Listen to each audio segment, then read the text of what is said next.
Atención, atención, prepárense. Este es el momento para un ciberviaje con los mejores hits. Atención, porque prepárense. Es para gente underground. Muy buenos días. En esta mañana estaremos dándoles a conocer unos temas sobre las teorías del aprendizaje. Con ustedes tenemos a 8 compañeros junto conmigo que les harán conocer de estos temas. Con ustedes, Sandra. Muy buenos días.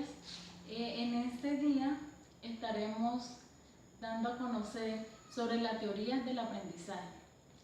Entre esas tenemos teoría del existencialismo, teoría del aprendizaje significativo, teoría del aprendizaje Lev-Vygotsky, teoría del aprendizaje estructuralismo.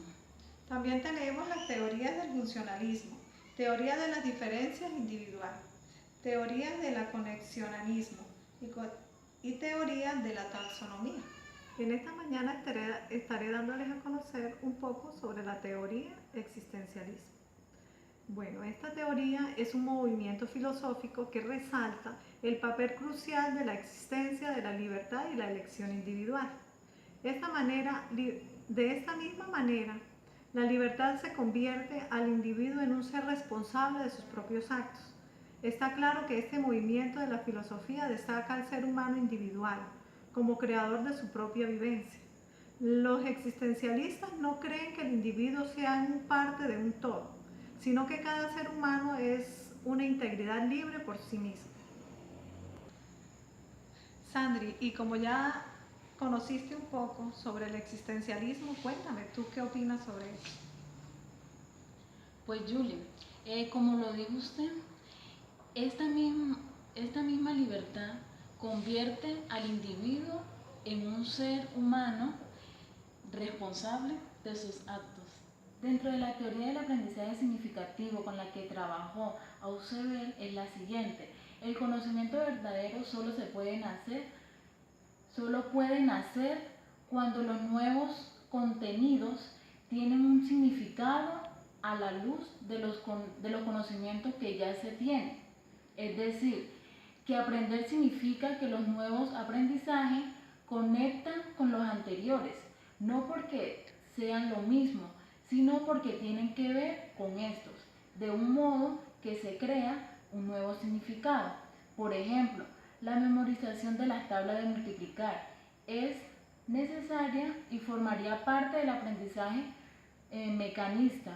Sin embargo, su uso en la resolución de los problemas correspondería al aprendizaje significativo. Bueno, dentro de la teoría del aprendizaje significativo, ¿qué conocimiento has adquirido sobre eso? Cuéntanos. Bueno, Sandri, el conocimiento que he adquirido es el conocimiento verdadero, solo puede nacer cuando los nuevos contenidos tienen un significado a la luz de los conocimientos que ya se tienen. Bueno, Sandri, quisimos dar a conocer a todos ustedes una forma diferente de darles a conocer este tema, por los cuales tenemos más teorías de las cuales quiero que ustedes aprendan al igual que nosotras. Para ella tenemos a Luisa, a Giselle, a Andrea. Tenemos a Wilma, Karen y Ivana, que estará concluyendo sobre la teoría del aprendizaje. Mi nombre es Andrea Carolina Salgado Nieto. Hoy les vengo a hablar de la teoría del aprendizaje de la ley de Vygotsky. La teoría de la ley de Vygotsky se basa en el aprendizaje sociocultural de cada individuo. También se considera que el aprendizaje es uno de los mecanismos fundamentales del desarrollo, de la enseñanza, que es la que adelanta el proceso de interacción, que el aprendizaje produce más en las situaciones colectivas, donde la interacción de los padres facilita el aprendizaje de los niños. Bueno, esta fue la teoría de Vygotsky, la cual habla del aprendizaje de los niños, de cómo debemos enseñarle a los niños con ayuda de los padres para hacer sus tareas y sus actividades diarias. Gracias. Buenos días. El tema que me correspondió a mí fue la teoría del estructuralismo. El estructuralismo en psicología se refiere a la teoría fundada por Edward Bradford, Teacher 1867-1923, con el objetivo de describir la estructura de la mente en términos de los elementos más primitivos de la experiencia mental. Esta teoría se centró en tres cosas: los elementos individuales de la conciencia, cómo se organizan en las experiencias más complejas y cómo estos mentales fenómenos correlacionados con los eventos físicos, los elementos de estructura mental de sí mismo de tal manera de permitir que la experiencia consciente.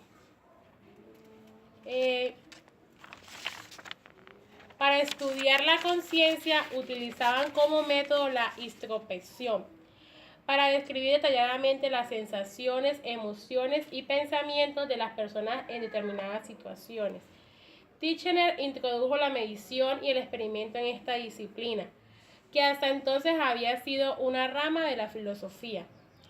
Bundy y Titchener, discípulos de este, pensaban que la emisión de la psicología consiste en identificar los elementos básicos de la experiencia y en demostrar cómo se combinan. A esta escuela del pensamiento se le llama estructuralismo. Gracias. Hoy vengo a hablarles sobre la teoría del funcionalismo. Esta teoría fue desarrollada por Loswell. Esta, al igual que como todas las teorías de la comunicación, habla del poder de los medios de comunicación frente al público, es decir, frente a las masas. Esta teoría tenía como principio lograr la persuasión por medio de estas preguntas: ¿quién dice qué? ¿A través de qué medio? ¿A quién y con qué efecto? Preguntas que en última se referían sobre todo al poder político de los medios y al análisis de contenido de los discursos, es decir, la información que podía lograr en un primer momento. Esto fue todo sobre la teoría del funcionalismo, espero les guste, muchas gracias. Habla Wilman Rodríguez y hoy le vengo a hablar sobre las teorías de las diferencias individuales. Bueno, inicialmente les voy a hablar de un personaje llamado Carl Howland. Es un psicólogo estadounidense de la Segunda Guerra Mundial y él realizó una investigación con el objeto de encontrar el modo más adecuado para persuadir a los soldados en el frente del Pacífico, una guerra y la idea era que ellos recibieran el mensaje y decirles que la guerra se iba a prolongar. Bajo ese tal propósito, él elaboró 2 programas radiales. El primero era que advertía que la guerra podía o que iba a prolongarse, y el segundo programa radial era que reconocían la superioridad norteamericana frente a los japoneses. Esta teoría habla que cada individuo tiene percepción diferentes de las cosas y de todas las cosas que nos indican o nos traen los medios. Cada uno reacciona de una forma diferente, de acuerdo a nuestras experiencias, nuestros valores y nuestro comportamiento. Esta teoría también se centra en la psicología de las personas. La audiencia, dice esta psicología, que la audiencia deja de ser homogénea y cada quien piensa individualmente, toma decisiones y criterios en forma individual y no grupal. Esta teoría explica que los individuos tenderían a exponerse a los mensajes de los medios en función de sus intereses personales. Esto quiere decir pues que cada quien va a escuchar los mensajes, y todo lo que digan en los medios no va a ser escuchado, porque solamente la persona se va a inclinar en lo que a él le interesa escuchar. Para esta comunicación o para esto se debe pasar por 4 factores al momento de la comunicación. Esos 4 son: el primero, el interés. Es la motivación que el designatario posee con relación al tema del mensaje. Si no es de mi interés o agrado, el tema no le voy a prestar la atención debida. El segundo tema es la memoria selectiva. El destinatario recuerda mejor aquello que le favorece, ¿sí?, de acuerdo a sus propios intereses. La tercera es la percepción selectiva, que es la interpretación, es la interpretación que produce en función a la predisposición y valores y actitudes del receptor, de acuerdo a lo que yo creo, a la forma de interpretar el mensaje que me están indicando. La cuarta El cuarto factor sería la exposición selectiva. Es el interés de la audiencia que se centra en los mensajes, que más se adapta a sus propias actitudes y valores. En conclusión, podemos decir que esta teoría indica que uno piensa y que uno cree de forma individual. Muchísimas gracias. La teoría del aprendizaje de Thorndike representa la estructura original de la psicología del comportamiento. O sea, el aprendizaje es el resultado de asociaciones formadas entre estímulos y respuestas. Tales asociaciones o hábitos se observan fortalecidos o debilitados por la naturaleza y frecuencia de las parejas ERE.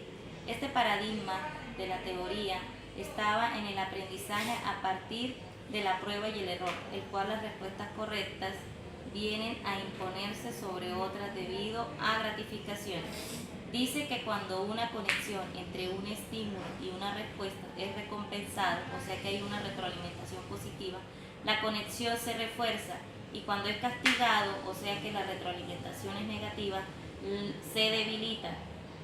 Posteriormente, Thorndike revisó esta ley cuando descubrió que la recompensa negativa no necesariamente debilitaba la unión y que en alguna medida parecía tener consecuencias de placer en lugar de motivar el comportamiento. Mi nombre es Natalia Moyes Vargas y les vengo a hablar sobre la teoría de la taxonomía.